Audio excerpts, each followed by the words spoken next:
Hey everybody, before I get into what this video is about, I'm doing two videos back to back today. So I'm filming this one, then I'll be filming another one straight after it. I'll be uploading this one today, but watch out for the other one tomorrow. I'll be uploading that at some point.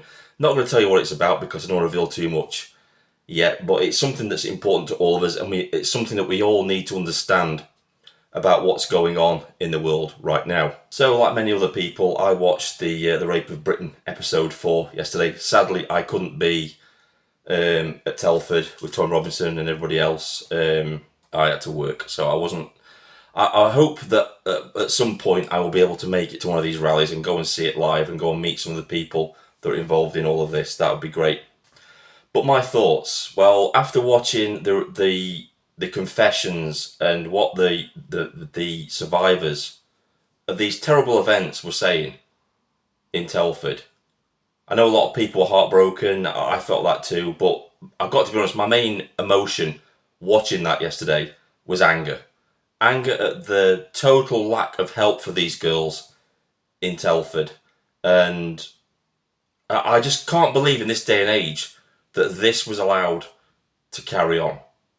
And I hope that Tommy Robinson doesn't stop with the perpetrators of these terrible, horrific crimes, but he follows it all the way to the top, from the people who perpetrated these terrible acts to the people who enabled it and the people that tried to cover it up. It should go all the way to the top. And I think that's what he's going to do, hopefully. They all need to be exposed. They all need to be the light of day shone upon their actions or inactions and their complicity in this despicable, disgusting act. I've made this video today because yesterday, if I'd have made it yesterday, this would have been an angry rant, and I didn't want to do that. I wanted to be composed and just do a, cool-headed video about this. But watching that, it just made me so angry. And then obviously you've got the far left idiots in the background chanting Nazis, whilst a survivor of horrific trafficking, rape, is giving a story across, and you've got the far left idiots chanting in the background. So I just want to cover some things that were shown in the video from my personal perspective. I talked a little bit about this, what I'm about to talk about, in Tom Fury's live stream that I did with him the other day. If you go and check that out, it's in the underbar to this video. Go and check that out. We had a bit of a chat. We haven't done that in a long time. That live stream was 9 months in the making. But yeah, go watch it. Go check it out. Tom's a good guy. And so in the actual episode 4, we saw footage of police officers taking the knee to these Muslim paedophiles, and we saw one photograph where the Muslim had his hands on the heads of the two police officers, and I said, this is what I said to Tom in that live stream, that they don't respect that. To a Muslim, that's not a sign of respect, that's a sign of submittance. When we used to have contact with Muslims in Iraq, we showed respect, but that respect had to be mutual. Because Muslims, above all else, respect 3 things: respect, strength, and honour. And if you have those things, they will respect you. And you have to show it. And this is a story, this is anecdotal, so you can take it any way you like, but this is from my experience in Iraq. There was one particular Muslim who was with the Muslim leaders that we were meeting, and I wasn't with the army or anything like that. I was private security, and every time we went to meet them, he was being disrespectful, and I just ignored it because I wanted to keep calm and cool. I didn't want to start anything. But on return to the compound where I was, my team leader took me to one side and he said, "You need to nip that in the bud. If you don't, he's not going to respect you, and neither will any of the others if you carry on like that." So we had a little bit of a conversation, and I said to him, "Well, what do I do?" He says, "You need to pull him up about it. If you've got to square up to him, square up to him. But you need to show strength and honour towards him." So the next time he did it, that's exactly what I did. He was calling me something in Arabic, and basically I just flipped him over on the floor, got his arm behind his back on the floor, and I just made him apologise in front of the other Muslims.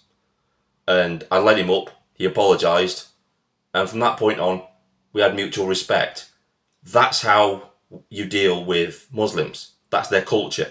And this is something I was trying to get across to Tom, that their culture is completely different to ours. What we value, they don't value. That what we would consider respect, they don't consider respect. You don't bow to Muslims, you stare them in the eyes. You stare them in the eyes, toe to toe, as equals. They won't respect you any less than that, basically. Strength, honour and respect, but it has to be mutual. They have to respect you too. And taking the knee and appeasing them all the time, to them is just being submissive to them. And they don't value that. They see that as weakness. And that's what's happened in this country. We just keep appeasing them, the police keep appeasing them, and not gaining the respect from the Muslim community, and so the Muslim community walks all over them. When you set foot in a Muslim country, you respect their values and their culture. And that's the same thing that should happen here. This should have happened, the first sign that they were showing any signs of dominance, it should have been nipped in the bud. It really should.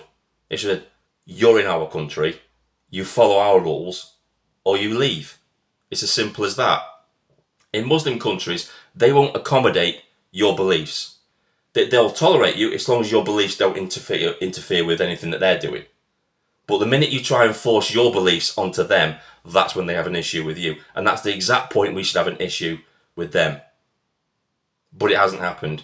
We've let them have Sharia courts. We've let them infiltrate our schools, dictate to us how our society should be run. Now, letting them do that isn't a sign of respect. It's appeasement, like I said before. And you give Muslims like this an inch and they will continue to take more and more. They will take a mile and they will take everything until you push back against them. And that's something that police officers need to take in consideration when they're dealing with Muslims. Don't take the knee. Don't appease them. None of that bullshit university sociology, psychological bullshit works on them. The three things they respect is strength, respect, and honour. If you have those things, you have to possess those things yourself and not take any disrespect from Muslims either. They respect that. Anyway, that's all I've got to say on that. I just wanted to get that across because that's the big issue. That's why we have the problems that we do. We've appeased them for so long that they just see us as weak. They see us as a weak country that is just ready for the conquering, if you get my gist. So yeah, that's all I wanted to say on that. So I'm actually just editing the video right now, and I've just listened to the part that I've just done, and I want to put a bit of a caveat into this, and I want to make it quite clear that you only give Muslims the respect that they deserve. If they haven't earned your respect, then you don't give it to them. The people that committed these crimes in Telford and indeed all over this country, they don't deserve any respect because they're not honourable people. And I want to make that quite clear. I'm not saying that all Muslims should be honoured and given respect straight away. That is determined by their actions and the way they interact with you. Just like anybody else. It's just like you would treat anybody else. If somebody else in society is disrespectful towards you or doesn't give you the respect you deserve, then you do the same to them. And that's what I'm trying to get across with this part of the video. That you only give respect and honour where it's deserved. And none of these people in Telford or in any of these towns that have been carrying out these acts of grooming and raping of young girls deserve any respect or honour whatsoever. Good luck to Tommy Robinson. You know, he did a great job in Telford, yet again getting his point across. And more people are coming to his cause. I looked at how many views he got on his live stream. I think it was, when I watched it, might be even more now. It was 10,000 plus when I watched that. And people keep saying, why don't thousands of people turn up in Telford? I think it's just travel. I think it's travel. Don't forget, we're in the middle of a energy crisis, fuel crisis. A lot of people just can't afford to travel, but they can give their support by watching the live streams. I've shared it everywhere. You should share it everywhere. There's a link to it in the underbar if you've not seen it yet. Go and watch it and give Tommy Robinson your support. He's a good guy. Don't believe anything the mainstream media says about him, because they've got their own agenda. All these lefties, all these MPs, all these police that are on his back calling him a racist know nothing about the guy. He's not a racist. He's not far right. He's just trying to do the decent thing and protect and show the story of these girls and let them have their say, let them have their voice back, the voice that was denied to them by MPs, councillors and the police in these towns and cities where this was allowed to go on from fear of being called a racist. This is Vindicator, signing off.